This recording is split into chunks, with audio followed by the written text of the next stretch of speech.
Brassy, have you stripped down Saturday's game? Was it a case of getting the fine tooth comb out? No different than any other one, I think, but it was disappointing because of how we applied ourselves. So you assess it and look at it exactly the same way, but you sort of just look to reasons why we potentially didn't have the energy levels that we'd had in previous weeks, and that was the key for myself. I think it was the honesty, the endeavour that you come to expect, and I expect every day. We just didn't have that, and as I say, it's just, you hope it's a blip and it gets addressed, and I think it will be. I think it'll be a one-off. That frustration and disappointment you were showing after the game, had that gone by Monday? It has to. Don't get me wrong, you don't quickly let it go, but you have to come into work on Monday, and we did something and got a positive reaction from the players, and win, lose or draw, will come in, and there's got to be a plan ready for the next game. But you won't hide away from anything, and reiterate what we've done and dress it down and what we expect sort of moving forward into Swindon, because that's what we can affect. So it was good that the players were honest and they reacted in the right manner. We've had a good few days training on the back of that. Was there a problem with the pitch? It didn't look the best. No, I don't look for excuses, Gordon. Yeah, there was a problem. They've trained on it, and the reason they have trained on it is not any kind of skullduggery. It's just that their training ground wasn't right, so they have done. But it stopped us trying to play, and probably just took a little too literally, just playing in right areas.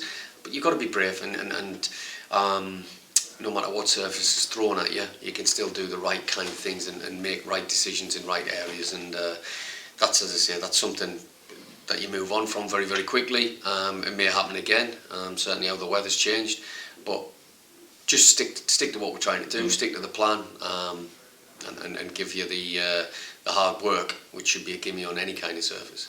You would hope that you didn't have to tell the lads it wasn't good enough. They must surely know. Yeah, but sometimes you need a gentle reminder and reiterate that and show people and how much you obviously care. And I think that was sort of hammered home, and what it will be expected going into this run of games now. And if you don't, and you do sort of think, all right, they'll be all right the next one, but it's not. You've got to work. It's the next training session. You're only as good as your last game, etc. And you can't change the past, but you can learn from it, and you can certainly change the present, and that'll be the key. No, it's gone. You've watched the game again. You've stripped it down. How do you fix it? It's just being honest, it's Gordon, and simplicity, and going back to it, and not coming off track. You know, stick to what we've done. Every game, we've had a plan.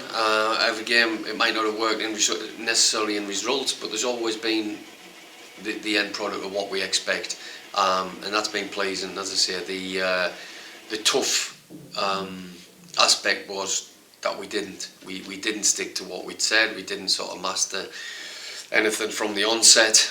We got to half time, readdressed it, and then you've got the second half to go out, and unfortunately sucker punched early on, and then you've still got 40 odd minutes of football left to get back into it, and it shouldn't have just come off the keel. You just readdress it. It goes. It happens. We've gone behind in games before, and we've come back. So it was no different. So you just fire that home. Don't complicate things.